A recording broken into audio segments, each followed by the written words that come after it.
the a-hole for not paying for my stepdaughter's birthday dinner. My wife has 3 kids, 2 sons, 20 male and 19 male, and a daughter, 16 female from her previous marriage. Their father was an addict but is now clean. He doesn't have custody of Susie, but does visit when he can. My stepson and I aren't close, but they've been respectful to me at least. My stepdaughter, on the other hand, has not. She genuinely doesn't like me. She refuses to talk to me. She doesn't want me attending her shows, and she doesn't accept any gift I have given her, usually giving them away or tossing it in the trash. She doesn't listen to me if I am the one enforcing rules when she is grounded. It has to be her mom who puts her foot down. Her birthday was last week, and she had tests that day. My wife wanted her birthday to be extra special because she was turning 16 and had good grades. She wanted to go to an expensive restaurant with her family. I was not allowed to come according to her, but she wanted me to give her mom the money to pay for it. But I told her I would not pay. She got upset and told me it was the least I could do and how she asks for so little.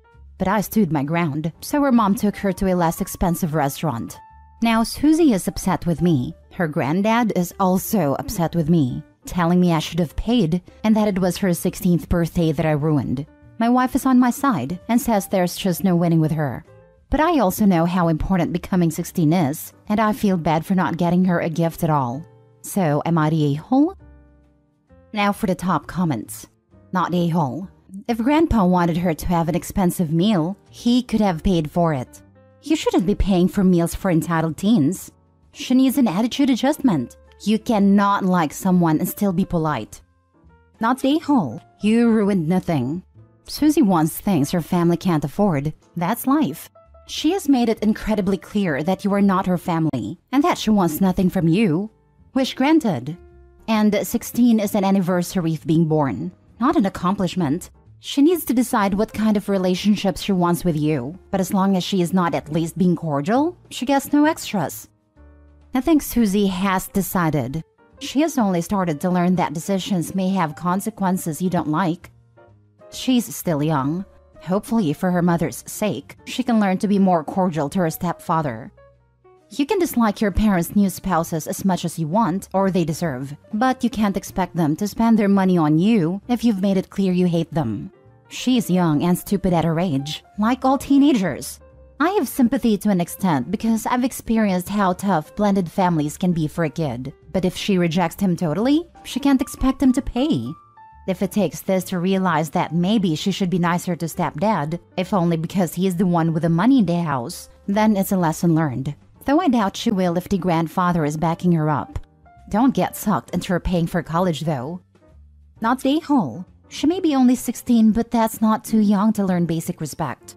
She can't treat you like dirt and expect you to bend over backwards and make her birthday special. Sounds like she's mad at the world and is taking it out on you. Hope she grows up a bit and sees reason.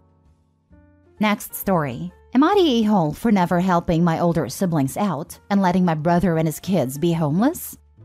My family is on a big divide about this, so I was hoping I could get an unbiased perspective. I am the youngest of 4 siblings by a huge gap. I am 22 female and my husband is 26. My siblings are 30 female, 32 male, 33 male. Between the 3 of them, they have a combined 14 children.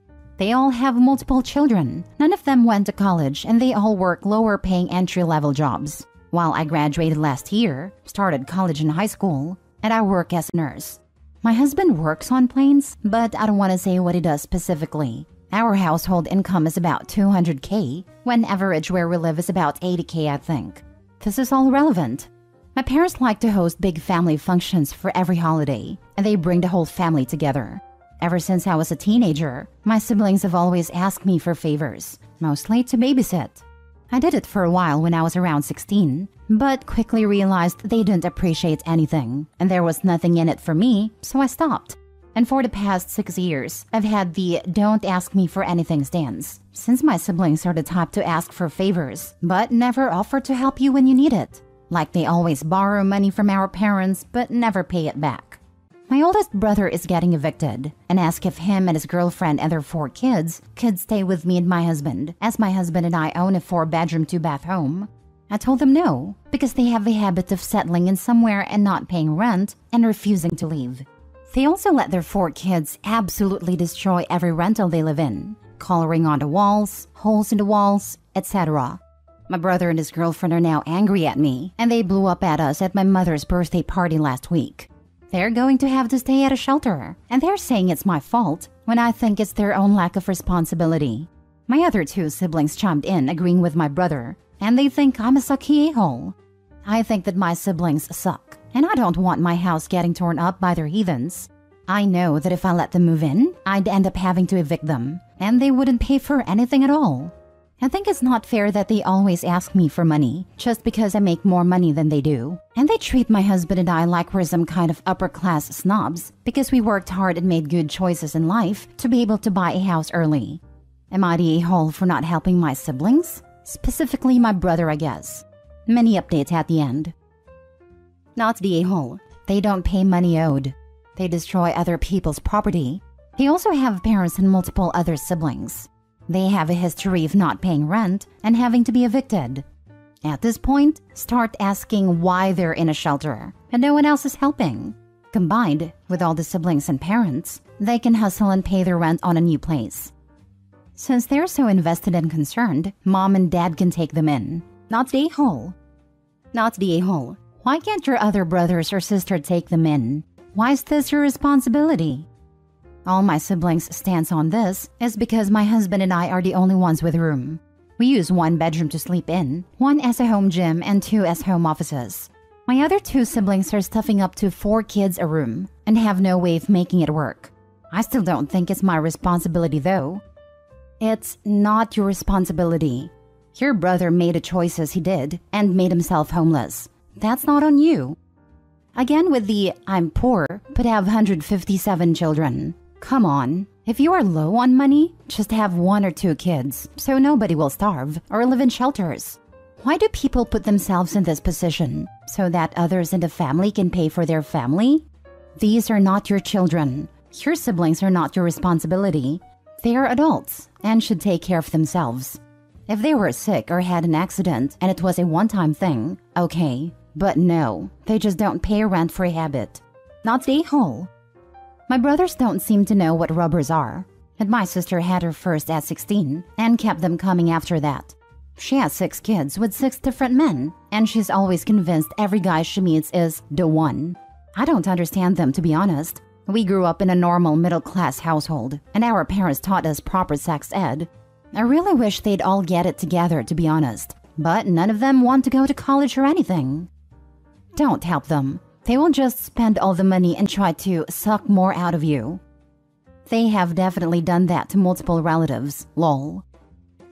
For the mini update, I'm offering to pay for everyone to get a vasectomy or tubes tied this Christmas, and giving my brother enough money to cover the red roof in for a week. That's it. All I'm doing for anyone, and they better not call me ever because I'm not answering.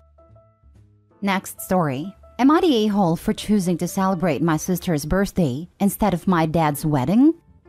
I, 27 male, have always been close with my younger sister Mary, 20 female. Mary has been overlooked by my dad from the moment she was born. My dad never wanted a daughter, and tensions with his ex-wife, Mary's mom, led to him basically excluding her from everything. Nothing she ever does is good enough for him, and she is often excluded from family gatherings. I, on the other hand, always try my best to include her, or even take her out just the 2 of us, to make her feel better. But it's obvious that being excluded hurts her a lot. I am my dad's golden child, and grew up spoiled, and while she tries not to show it, I can tell Mary is jealous of the attention my dad gives me. So a month from now is Mary's 21st birthday, and she's very excited about it. I live in a different state, but I made a promise to fly over on her birthday so that I could take her to get her first drink. We have been planning this for months, and I already got the tickets. Meanwhile, my dad, 56 male, is currently engaged to Janice, 57 female, and a few days ago he texted me, letting me know that their wedding plans changed, and they plan to get married in her parents' yard on June 8th. He said he knew it was short notice, but they agreed that a small ceremony would be better, so they could go to the beach for their honeymoon while it was still nice. Now, my problem isn't the short notice. My problem is that June 8th just so happens to be Mary's birthday. Like, not a day before or later.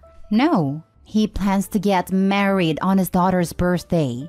I brought that up, and my dad brushed it off saying it's just a date. And it wasn't like my sister was going to celebrate her birthday with us anyways.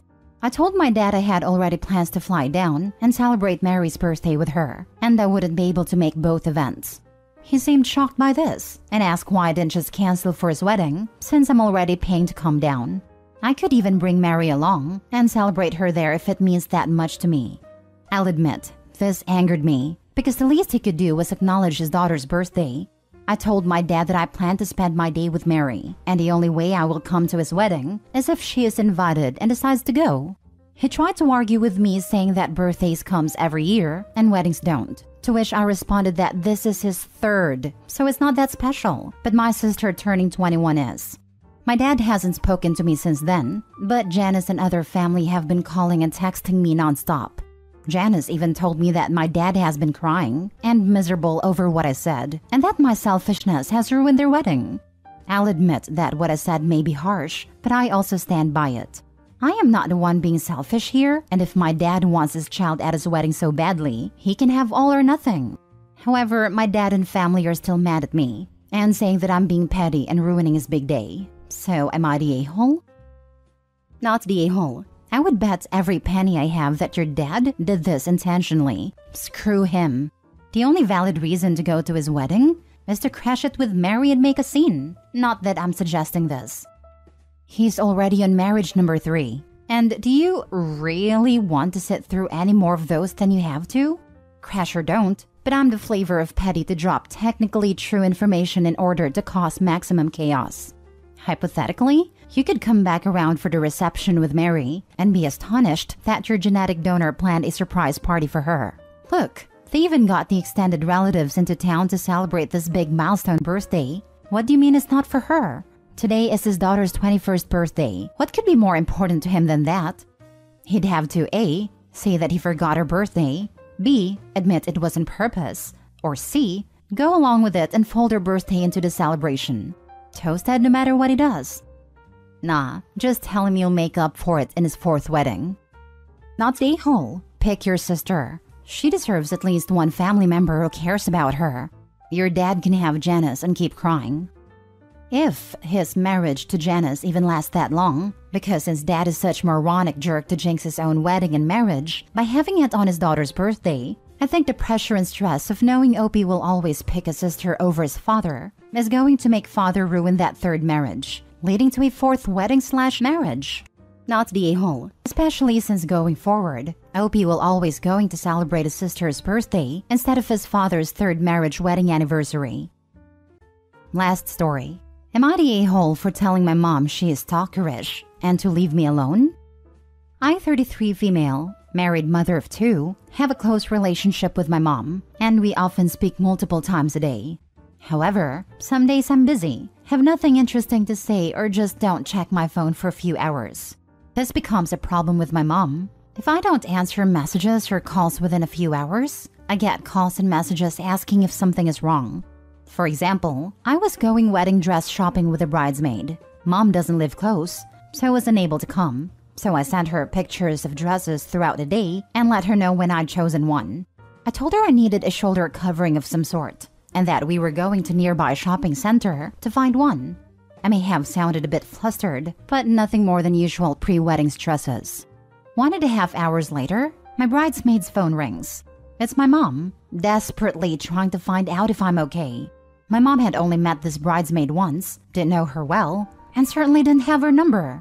Apparently unable to contact me because it was loud in the shopping center, and my signal wasn't great, she'd become so concerned she'd contacted my husband to ask for his sister's number, the bridesmaid, and phoned her instead.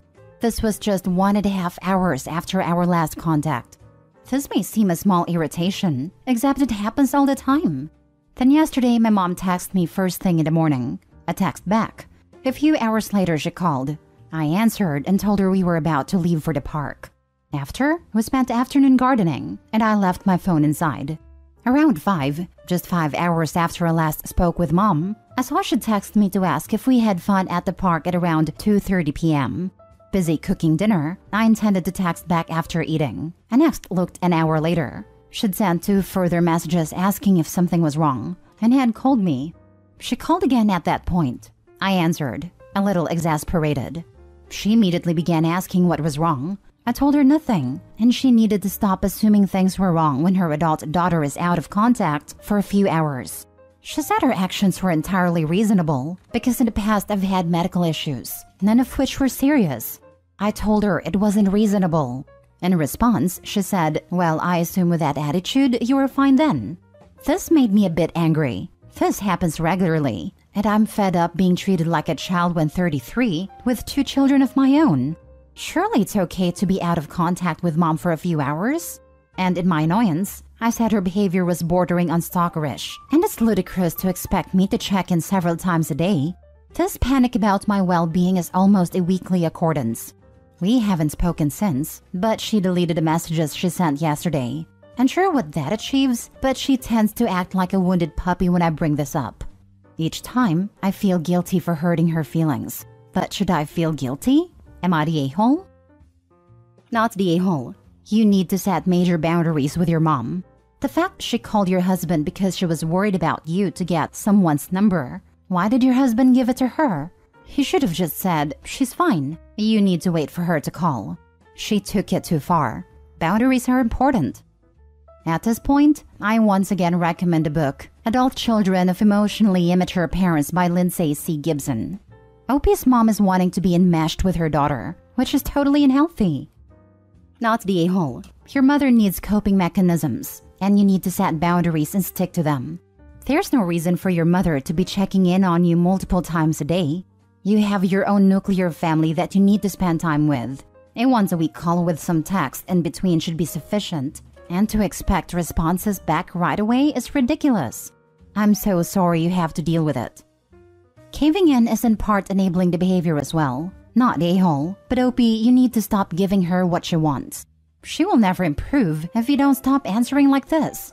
Having a relationship where you choose to call her every second day or so is better for you both long term than you jumping every time she asks. She will react badly at first, but she's an adult, and she's responsible for managing her own emotions.